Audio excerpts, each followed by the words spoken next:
Literature is filled with unfinished works, testaments to the fragility of human life and the abruptness with which stories can end. Yet, some of these incomplete pieces, like The First Man, carry a depth and urgency that finished works sometimes lack.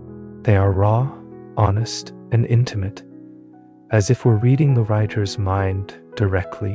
In The First Man, Camus opens a deeply personal window into a world that shaped him. The sun-baked streets of Algiers, the heavy silence of a mother's love, and the quiet dignity of survival. It's not just a novel about the past. It's a dialogue with memory, identity, and the soul. Through it, Camus speaks not only as a philosopher, but as a son, a student, and a witness to history. When Albert Camus passed away in a car accident on January 4, 1960, an unfinished manuscript of his final novel, The First Man, was found in the muddy ground near the crash site. Camus had hoped this would be his greatest work, and many critics believe that despite its unfinished state, it stands as his finest creation.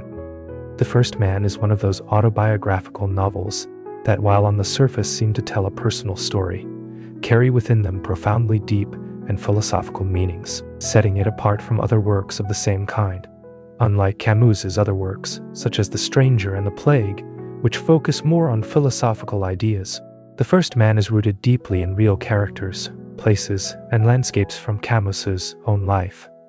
The story traces Camus's journey from childhood to adolescence in Algeria. The protagonist, Jacques Cormery, serves as a reflection of Camus himself. At the beginning of the novel, Jacques searches for traces of his father, and in middle age, visits his elderly mother in Algeria. His childhood memories then unfold through vivid flashbacks. Camus's parents were poor European immigrants, known as Pied Noirs, who had come to French colonial Algeria at the dawn of the 20th century, seeking a better life. Camus's father, called Henri in the novel, died during World War I, and Camus never saw him.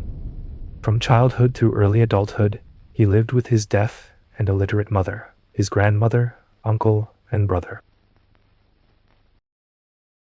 One of the most prominent themes in the novel is the question of identity and the past. Jacques seeks to understand who his father was. Even when he finds some stability in Paris, he returns to Algeria and his mother to rediscover his roots and the identity he carries. Through writing this novel, Camus emphasizes the importance of the past as a cornerstone in shaping one's character. Throughout the story, we encounter scenes of poverty and injustice that Jacques experienced as a child. Unlike many intellectuals of the 20th century, Camus did not learn about poverty through books alone. He lived it in Algeria. The dusty streets, hard labor, and childhood games of Algiers shaped his youth, and it was there that the first sparks of his desire for social justice were kindled. The book is rich with images of Algeria, honoring the body and earthly life. Unlike his other works, Camus here tries to move from the material and earthly existence toward the spiritual world. The children's games, the Algerian sun, the blend of Eastern and Western cultures, and the lives of the poor outskirts all celebrate the beauty of earthly life and its fleeting moments. The First Man can also be seen as a work that helps us understand Algeria better by offering a glimpse into its history and society, thus enriching our knowledge of African cultures and their past. The family environment also played a significant role in shaping Camus's life and character. The people around him during his childhood and youth, family and friends, molded the man who would become a renowned and influential writer. His mother, Catherine Cormery in the novel, was a quiet, hard-working woman whom Camus loved deeply throughout his life. Their love was often expressed in silence, as she was born deaf and mute, knowing only a few words. Camus' conversations with her were sometimes difficult and complex.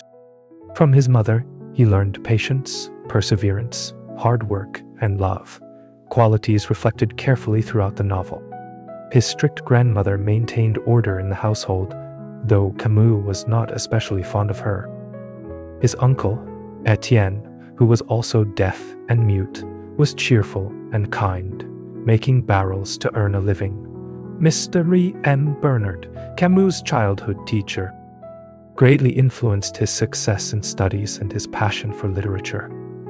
Camus' brother, Ernest, plays a minor role in the story, while his father, Henri, who died in World War I, remains a mysterious figure Camus strives to understand, though no one really knows much about him.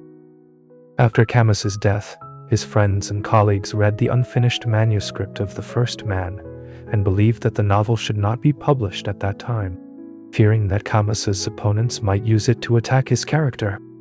The novel was finally published in 1994 by Camus's daughter, Catherine Camus, many years after his death. The title borrows from the biblical First Man. In his notes, Camus insisted that, like the first man, all humans are the first men of their own stories and must seek to understand the roots of their identity and past. Like many first men, unaware of their heritage, Camus's protagonist struggles to rediscover his own past and self. The First Man is a profound exploration of identity, history, society, earthly life, and the inner psychology of Albert Camus himself. It traces a journey from the material world toward universal philosophical ideas, honoring the physical and stressing the importance of love, homeland, and this life on earth. It reminds us that roots grow not from ideology, but from the earth, the body, and lived experience.